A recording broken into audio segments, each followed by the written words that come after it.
Hello guys, welcome to Holatech.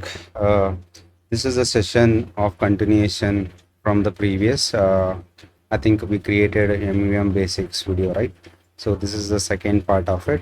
So hope you guys have watched that. If you don't, please watch that and come to this video, or else it will be very confusing for you guys. Or if you want to just learn about a view model structure and how we can call the APIs from the view model and how that view model again communicate with the UI, then this is the video for you. Cool. Now let's get started. So here what we have to do is, in order to set up that view model architecture, is either we can use any dependency injection tool, or without that also we can achieve. So let's understand without view model. Okay. So I'll take an example of I think I can write an MVM in home screen instead of like putting in all of these screens, so that you guys can repeat the same thing for other two screens. So to do that, let's structure our code in a such a way that it is going to be more readable. So let's say home I created in a package. So I will move this to home, and here I have to have my another thing data, and I should have inside that I should have a data model. Sorry, spelling mistake. Let me recorrect it. This is the thing, so I'll do it, and I should have a repository. And the next I can have a use case. If you have a special use cases here, I think I will not introduce a use case. It's a very simple as like earlier.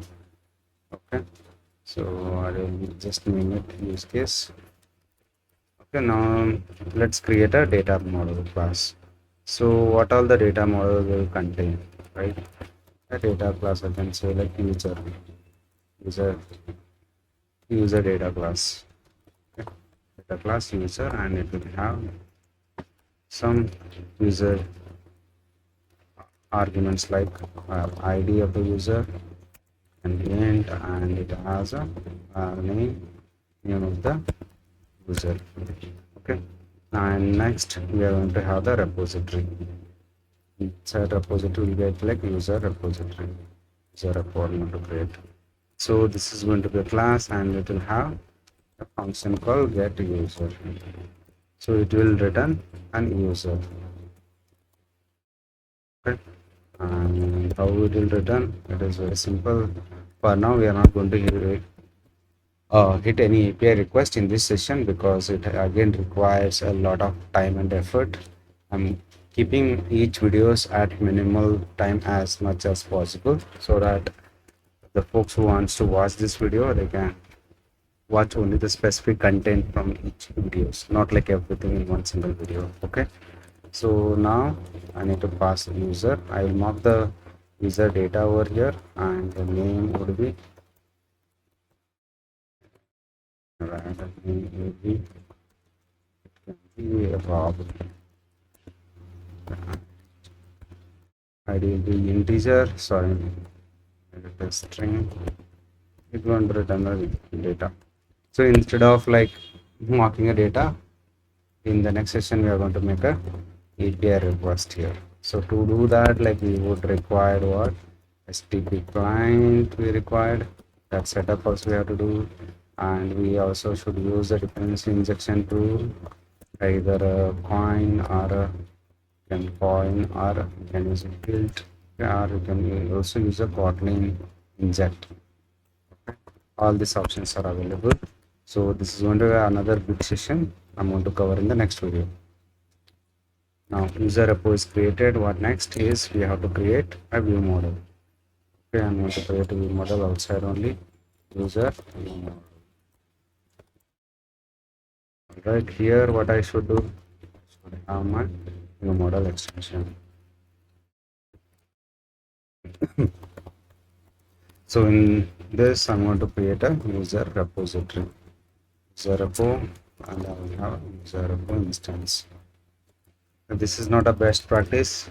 Why? Because we should use a user dependency, and it should come from a view model injection, so that only one instance will be exist throughout application. So I'm going to have my user observable, means state observer. So I will have mutable state of an user, of type user, and it can be null also sometime, right? So, and I have to update this user data to where? To my view model state. Okay, and you have user. Sometime user API fails. That time the user data can be null. That's why we made it nullable. So I need to init my view model. So I can call it as load user here, and let's create a function. So load user, what will do? It will take that value and from the repository user repo and set it to the local variable, and this is going to be observed in our home screen. Okay, so let's do that now. In the home screen we have this thing, and second argument as view model. Okay, instead of this view model we will have user view model. Okay, now what we'll do, we'll set that the user view model over here. User view model equals to view model dot user. Okay, I think Viewmodel instance we already have, so we just need a user value, right? So user dot value, and I need to set it to, this is the screen name. I will add one more text over here, and that is user details. I can add it as like a combination of multiple things. That is, one is user id dot user dot id, and next thing I can do is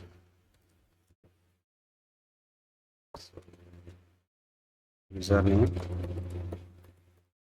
You can use a multiple text, composable text, but I'm a little bit lazy here, so I'm setting everything in single text. Okay, I think there is one issue which I saw it. So it is asking a view model instance here. So why is it necessary to pass a view model instance directly to this? Here is because we made it as an non-mandatory argument. So if you pass it from here, so it will not ask. Default view model, if you pass it, it will not ask.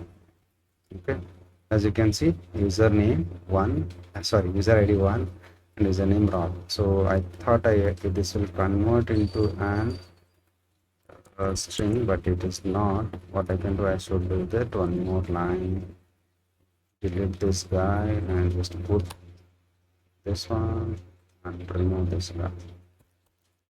Okay, home screen. So let's differentiate each of this. So I have a modifier dot modifier. So I should say, like, instead of a modifier I should say like color. I will make it as color dot red, maybe black. Text style I can say style dot style bold. Let me see, like, again, how can I make it? And heading, text style dot heading. How can I get a heading for this text? So I think text style, let's see what we can have from the default argument over here. I am able to see font style. Okay, font style I should define, not the text style, and font weight, whether I want 200 something like this. Okay, so let's put font style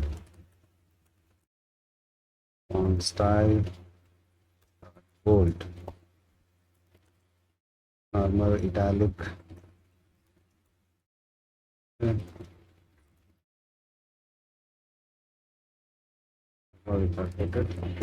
Okay, I think I am able to differentiate with all of this.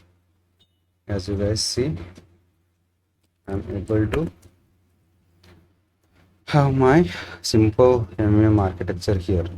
So let me explain what all I did. I just created a view model, and the view model is communicating to where?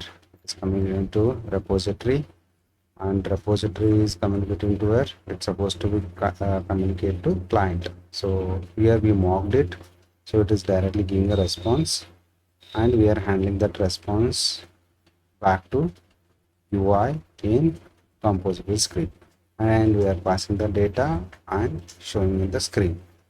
Okay, this is a very simple thing. Now in the next session we are going to cover uh, the making the API request using HTTP clients. Either it can be retrofit or Ktor fit or Ktor or any other libraries we are going to use, and also dependency injection tool we are going to use there. Until that, if you guys have any questions or a doubt, feel free to write it in the comment box. I'll try to come up with the answer in the next session. Thank you guys.